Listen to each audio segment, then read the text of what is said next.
And we are back with another episode of How About Them Celtics, talking C's with Bobby Karitsky of SI Media Group. Bobby, how you doing today? Doing fantastic. I mean, this was a potential finals preview as we talked about going into the game, and a really interesting chess match that unfolded, so I can't wait to dive into it. Yes, as we're recording, we dropped our recap of the Celtics Thunder game this morning. We're going to dive a little bit deeper here with Bobby today. Celtics weren't able to get the job done. Thunder took home a 127-123 win. Big comeback for the Celtics in the fourth quarter after a slow third. Bobby, what are your thoughts on the overall game? We'll get into some players and some specifics, but just thoughts on the game. Yeah, I think it was interesting to see, in particular, you knew going in, right, that the Celtics were going to put Porzingis on Giddey to protect the rim against Shai Gilgeous-Alexander, and that was not working. I thought in the first quarter, right off the bat, I thought it was, oh boy, this strategy is not going as well as they probably hoped. And on top of it, Josh Giddey shot the ball pretty well, which doesn't always happen. And so then it becomes a question of, at what point does Joe Mazzulla spin the dial? And Charles Lee is an outstanding defensive coach as well. At what point do they have a meeting of the minds and decide we need to try something else? And Shai Gilgeous-Alexander, the third quarter comes around, and we'll dive into that more, but he erupts for 16 points, and they can't slow him down. He's living in transition. That's another thing. The Celtics, their transition defense in the third quarter is what bothered me from their play in those 12 minutes the most. But then in the fourth quarter, they switched Tatum onto him, and Tatum does better against smaller, faster players than someone who doesn't watch the Celtics consistently might anticipate. And so his length and his speed, which is underrated for Tatum, that he did pretty well, keeping Shai in front, giving him a hard time. I know that Joe Mazzulla also credited the backline help. Al Horford had a block on SGA at one point. But I thought that Tatum's job as the primary assignment on Gilgeous-Alexander was really impressive and pivotal, to their fourth quarter comeback. Yeah, I was very impressed with Tatum's initiative there to step up and be like, let me cover him. Somebody in the YouTube comments wasn't happy about me being excited about Tatum playing defense. They were like, well, what about the first three quarters? I'm like, well, you come into this game and you're like, we have Derek White and Jrue Holiday. Maybe they'll have a crack at it before they turn to Tatum to do any of that. But man, did it suck to just watch the Celtics not be able to catch a break for what felt like three quarters. I know Jack and I deferred on how we felt the game was going. For me, I felt like they kind of were always hanging on by a thread. Everything the Celtics did was really, really difficult. All their looks were tough, followaways, contested. OKC was getting a lot of driving kick threes, similar to what the Celtics usually do. And then the Celtics couldn't buy a basket when they were actually getting the open look. So that was really rough too. As far as SGA goes, he certainly was a driving force in OKC's win. But good to see Tatum step up and actually be able to handle him. I mean, that fourth quarter, he was almost non-existent. So big little check in the box, little nod to Tatum's all-defensive team campaign that he's probably running in his head. I mean, Tatum was awesome. It was great to see him lock up SGA. It's also a fair point to note, you don't usually put your best star on the best player for the entire game because they just get exhausted. Tatum has a huge role on offense, and he's fully capable of guarding the best guy on the other team every single night. But if he did that, he probably wouldn't be quite as effective on offense. And he was awesome on offense in that Thunder game. He played the role of the Celtics offensive hub to a T. He was driving and he was making plays. He finished the fourth quarter with 8, 3, and 4 on 3 of 6 shooting. He was making plays. He was everything for them on offense. And I think you're slowly starting to see him get back to that role over the past few games. He did it really well in the Lakers game, despite his poor shooting. He did it in the Clippers game. You've seen him do it more lately. And this was another big step. Obviously, the Spurs game was good too, but everyone played well in that game. So it was nice to see him in back having success in that area. Unfortunately, it came on a night where Jrue Holiday and Jaylen Brown were kind of the opposite on both ends. Neither of them played very well against the Thunder, and the Celtics were still within 4. And I saw some people, or I saw a comment, I think on Facebook randomly, that said they can't even beat the Thunder. Just a quick reminder: Thunder are the second best team in the league. This isn't a bad team. And wait until that individual. They never will. But if they were to see the stretch the Thunder on, they beat the Nuggets, they beat the Timberwolves, the Celtics. I mean, they're on a 5-game, 6-game heater right now. Yeah, if the Celtics got literally anything from Jrue Holiday or Jaylen Brown, this might have been a different game. Jrue Holiday was missing layups. If you cut out Jaylen Brown's three-point attempts, the Celtics shot 47% from three because he shot 0 of 8. It was just a really rough night, and it got to the point where the Thunder were just leaving Jaylen Brown open at the three-point line. It was a tough night for those two to struggle. It happens. I don't think either of them were particularly terrible in the shots they chose to take, especially Jrue Holiday. There were some questionable ones from Jaylen Brown. They just didn't have it, and it was really rough night for them not to have it. And curious your thoughts, Bobby, on those two, I suppose, for the night. Yes, I'll start with Jrue Holiday, and I want to put this out to the two of you. I don't think this is controversial or a hot take, but we'll see where you guys stand on it. I feel more comfortable with him on a player like Giannis or someone in the front court compared to a faster guard. Like Shai Gilgeous-Alexander, I don't think is the only example of someone who's just going to prove too much speed, too much quickness for him to stay in front of consistently. Yeah, I mean, yesterday was a great sample for that take, but going forward, it's something I'll keep an eye on. I know I can certainly feel trustworthy or trust in him when he's tasked with the guard the big boys, because he's done a good job, and he creates issues for those guys because they really aren't used to somebody with quick hands and guard-like reflexes guarding them in the post. So it's a very interesting curveball, as Missoula likes to say, that they can throw at opposing stars. Yeah, I feel the same. I think he's almost.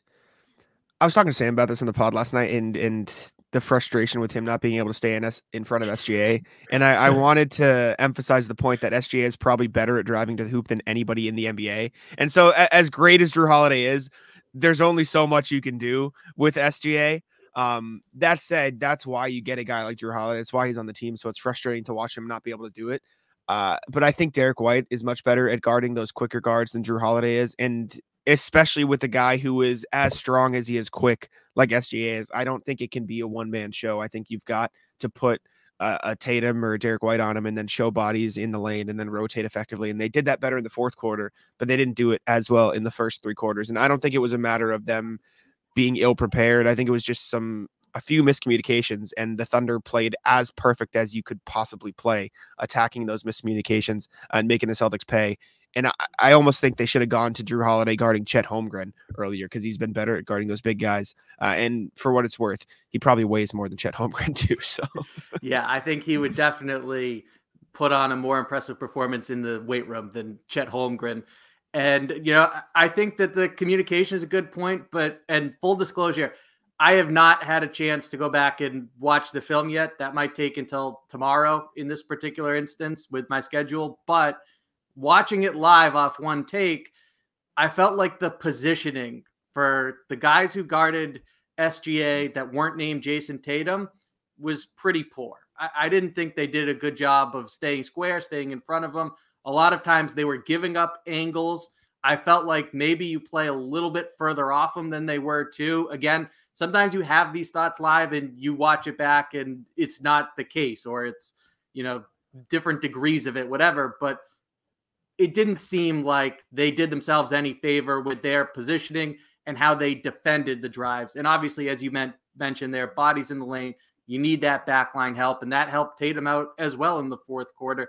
So it is something to make a mental note of moving forward, that if they go up against speedy guards, even Damian Lillard, that maybe it's Derek White who's the better matchup, I'd say, compared to Jrue Holiday. You find a different primary assignment for him.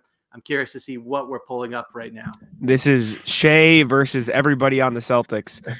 And outside of Tatum, who he shot 1 of 4 against, it was just a complete cook session. He shot 1 of 1 against Jaylen, 2 of 2 against Hauser, 6 of 9 against Holiday, 4 of 6 against against Derek White, and 1 of 4 against Jayson Tatum. The Celtics just had no answer for him. He was 33 points on 14 of 19 shooting through the first 3 quarters. I don't think you should sneeze at the strong 3 seconds you got from Pritchard. 0 You're right. My bad. Yeah, that's a curveball right there, Sam. Yeah. There's the secret sauce. It was tough. SJ was getting whatever he wanted. He's one of the best players in the league for a reason. I said this last night. I think he's the best player the Celtics have played in a game this season. Some people could say, oh, Joel Embiid. The Celtics have had answers for Joel Embiid. They didn't have an answer for Shai Gilgeous-Alexander until they put Tatum on him and sent a bunch of help when he drove. He was awesome. He was great. Tough night for Jrue Holiday not to have it on either end. I've had somebody, one of our longtime listeners, his name's John Smyers. He always comes at me on Twitter. He goes, Jrue Holiday can't make layups. And I looked, and he is down from 68.5 or something percent on in the restricted area last year to 61% this year. It's very Malcolm Brogdon-esque.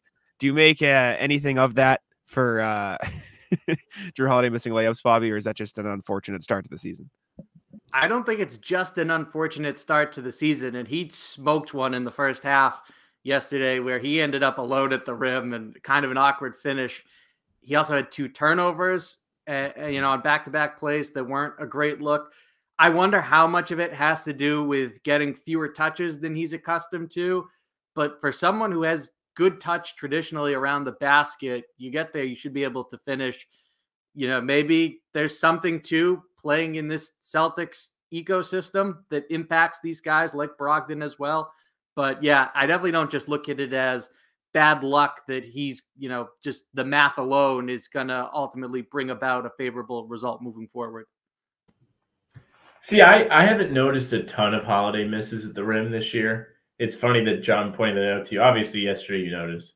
The Charlotte game you noticed when he went for the dunk and then it went out and then they lose. But this was a prime example of a couple guys just not having to be the absolute worst, and you probably win. And anytime that's the case, it makes you want to put your head in the microwave for sure.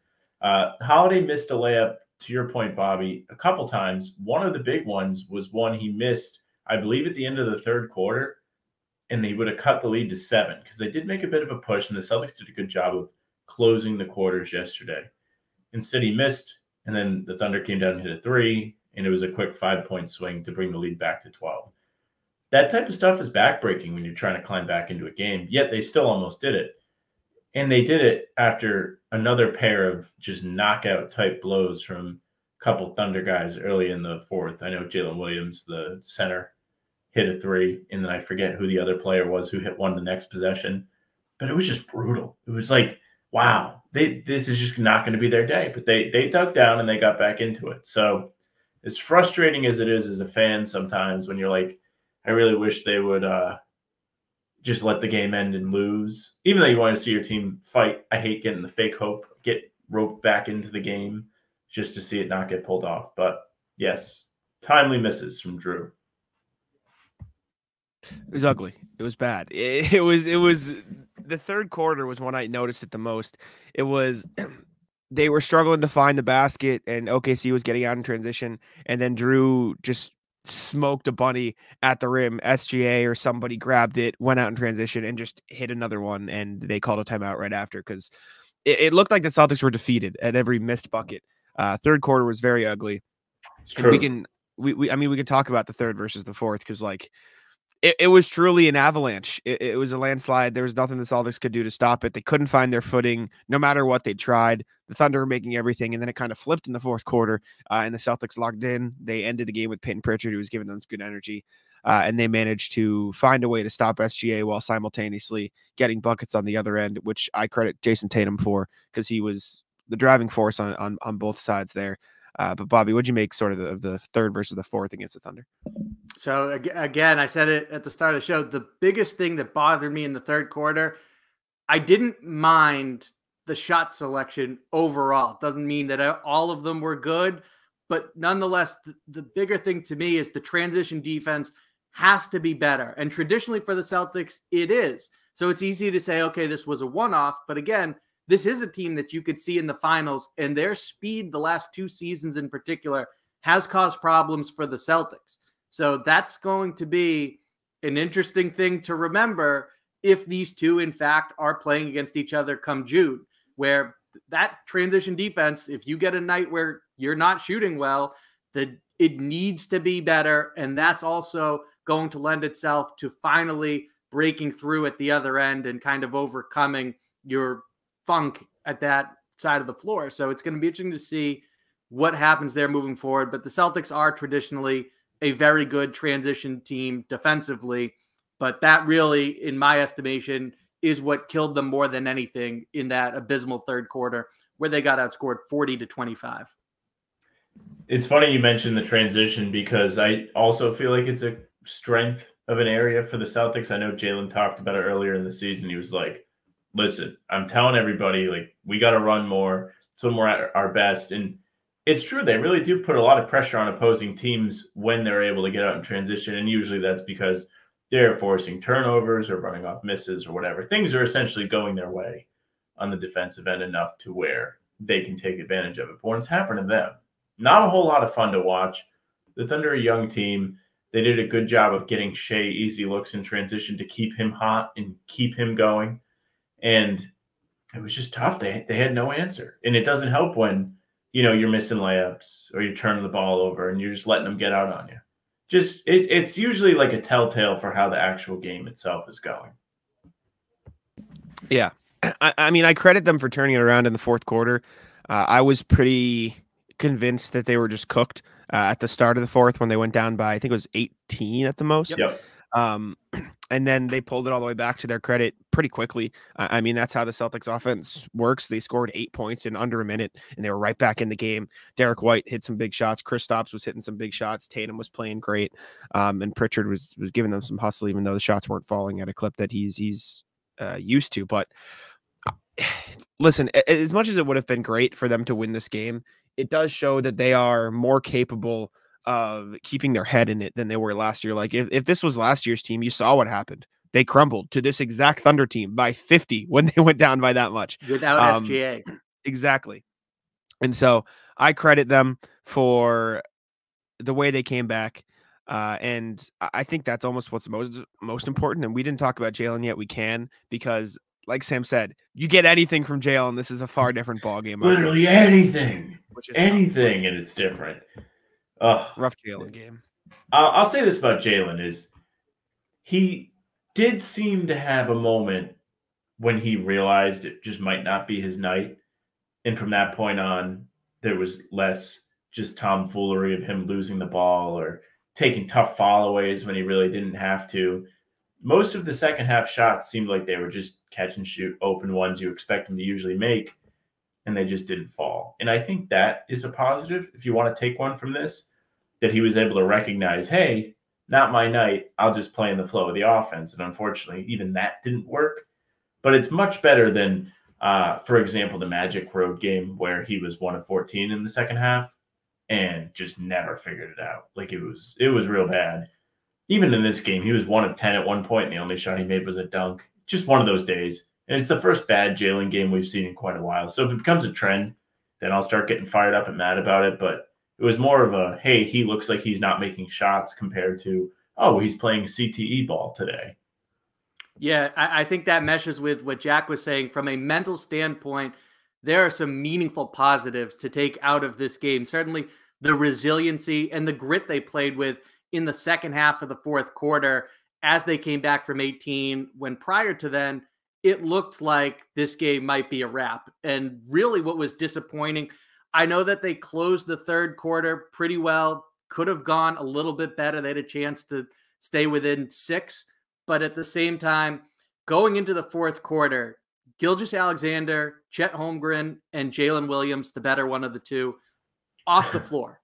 And to have the lead go the other way as opposed to cutting into it was just devastating. So all the credit in the world for the comeback that happened after that, but to see it balloon to 18 was a tremendous missed opportunity that I wrote about over at si.com/NBA/Celtics, where they just, that's a moment you have to capitalize. And if the circumstances are anywhere in this realm in a finals game against the Thunder, it can't happen. Sure. Yeah, that period was bad. It was tough because, like, even once they got over that hump where they let the Y, J Will, and not J Dub Williams, it's impossible to talk about them. It's so bad. Arkansas. Imagine being like a Thunder podcast. You really got to figure it out. Nicknames.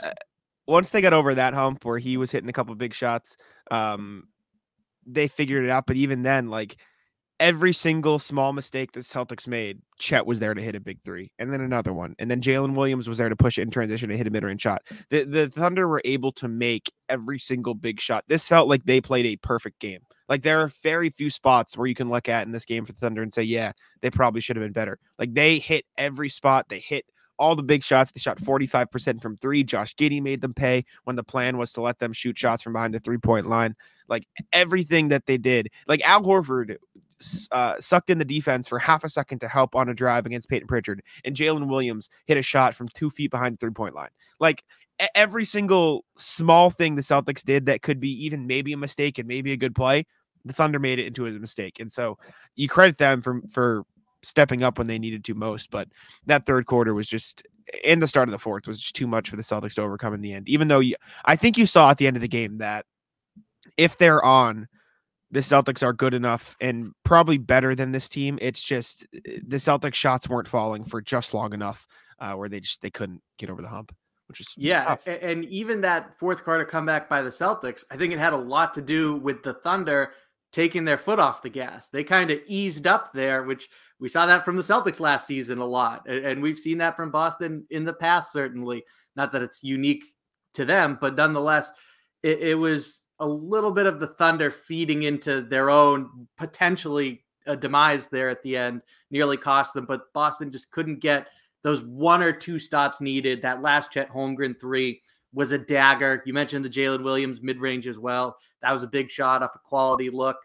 And also, I think that to circle back to Jaylen Brown, I thought he was pretty good in the final frame, but you kind of do question how much of an impact can he have on the game, or will he have on the game when he's not shooting well? And I think a lot of it was just good shots not going in.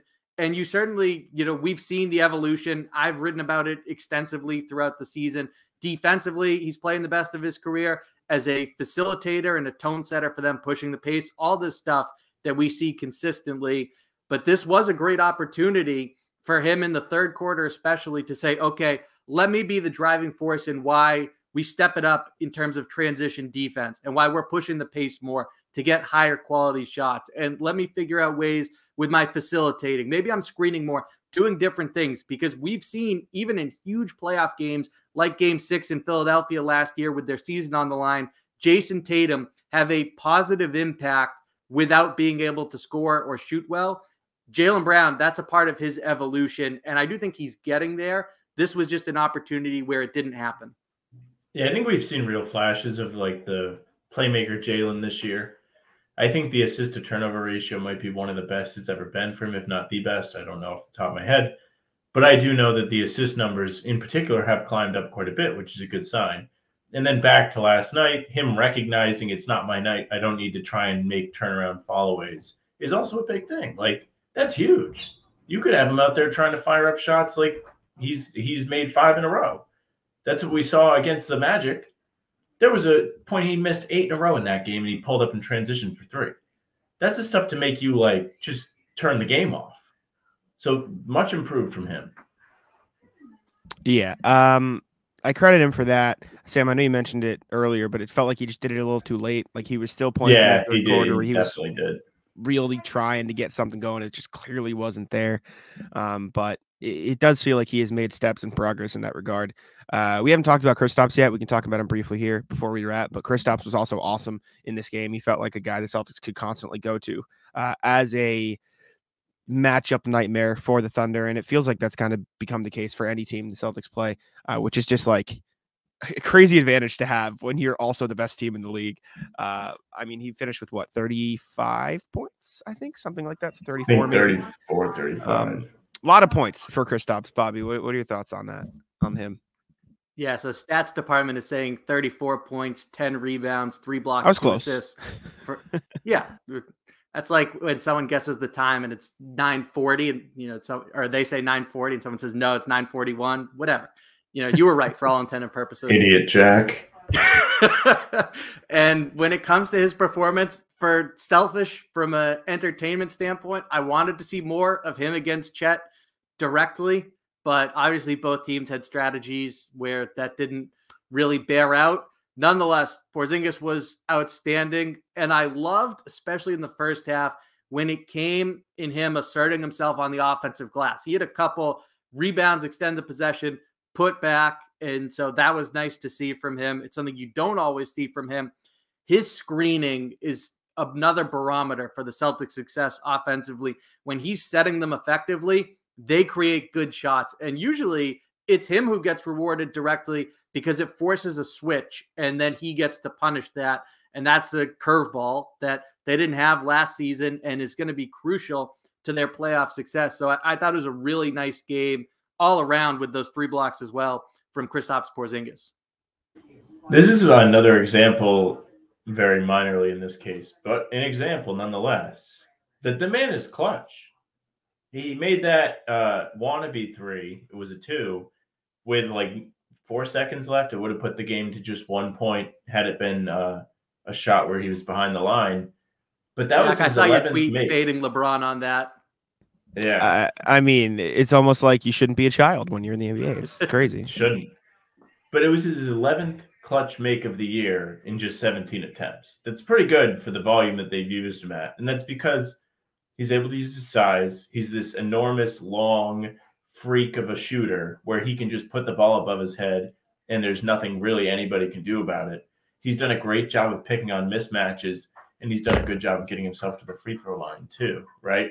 So you're seeing like little shades of the other like great bigs in the league where there are times when he acts as a bit of a hub because he attracts so many defenders. So he looks a little bit like Jokic, or if he does a little rip through where he shoots through guys like Embiid does to get a little extra love from the officials.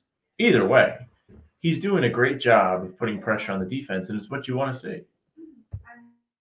Yeah, credit Kristaps. He was awesome in this game. Some huge blocks, I think, in the second quarter. He had a couple of them in a row as well when the Thunder were really pouring it on. And even Jaylen Brown, like I said this last night, there was a stretch in the second quarter I vividly remember where the Thunder were just itching to get out to that lead, and Jaylen Brown grabbed the ball off of Kristaps' block, ran it in transition, got to the free throw line. Like, it was a small stretch, but there were flashes of him, being effective in this game on a night where really didn't have his shot, which was at least good to see him finding other ways to make an impact. But tough game against a very tough opponent.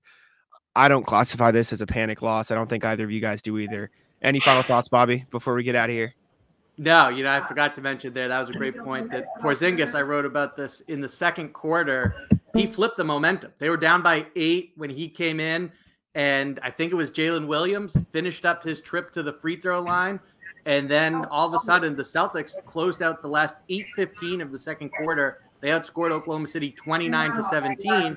Porzingis, starting with his defense and those 2 blocks, was the driving force behind that, allowed them to play in transition. He was excellent in that regard. So overall, this game, a really fun chess match, a potential finals preview. And for the Celtics, some things that they count on really didn't have it at all, like Jrue Holiday defensively and Jaylen at the other end. But still, to make it that close, ultimately encouraging. Did you mute my mic for? Did you mute your mic? Now you're talking. I can't hear you. Sorry. I was trying to mute you because I could barely hear Bobby because there was some talking in the background on your. Oh, my bad. My bad. Yeah, you're good. You're good. All right. Yeah. Sam, any final thoughts before we get out of here? No.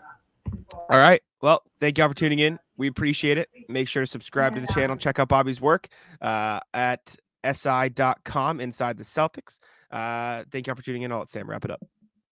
Hey, thank you very much for listening or watching. Like Jack said, check out Bobby's work. Subscribe to the channel for more Talkin' C's, more full-length pods, more game recaps. Hit the notification bell so you don't miss any of them. You can leave a like, leave a comment, tell us what you thought. You can also reach out to us via email, hbtcpod@gmail.com. The socials are at How About Them C's, Twitter, Instagram, TikTok, Facebook is just the name of the pod. All streams are there on YouTube and on Twitter. Jax is at JaxModeNBA. Mine is at Sam LaFrance NBA. That's it for us. Bye. Tic-tac-toe.